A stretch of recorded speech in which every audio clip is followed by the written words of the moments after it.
my book is fiction.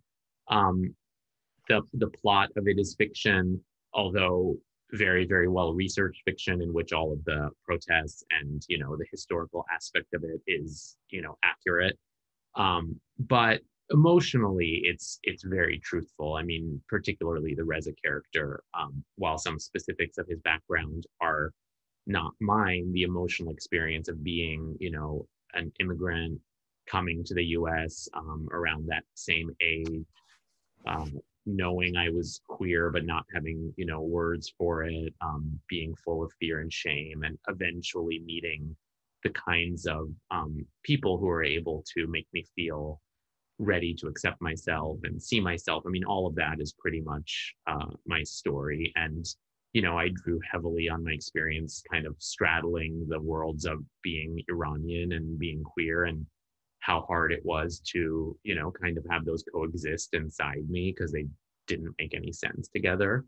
Um, so yeah, all of those. And the characters are very much inspired, though not, again, it's all fiction, they're inspired by, the kinds of friends and mentors I eventually found, the kinds of personalities I needed to come out of my shell. I needed my Arts and my Judys and my Stevens because, when you are a kid who's in a shell, you need those bold and bright personalities sometimes to get you out. So yeah, there is a tremendous amount of, I would say, emotional autobiography.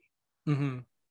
Yeah, I agree with that too. That emotional, like the facts of your life may be different, certainly than than the facts that you're presenting in a book.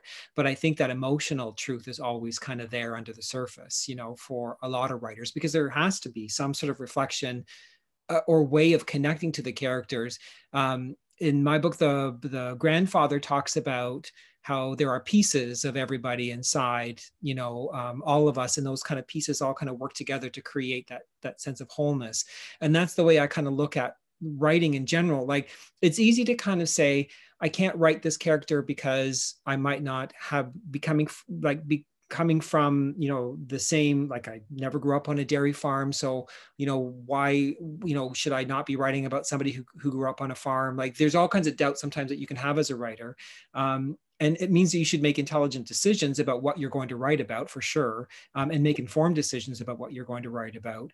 But I think that emotional truth is there, and that, I don't know, there just seems to be a way where I know when you're in the writing process and when it's right, you just seem to tap into a bit of a universal truth. And it means that not everybody's going to see themselves reflected in the story, but hopefully they see those pieces of themselves in some way reflected in the story, and that sense of empathy, for the characters and the lives that they're living. So for me, there's always ways to bring in my own life into the fiction. Sometimes a little bit more directly than others. But I will say there is, there is always that emotional autobiography, or, I mean, there is that sense of truthfulness in what I'm putting on the page, because it has to be something that I have felt or am feeling in order for me to replicate it in an authentic way.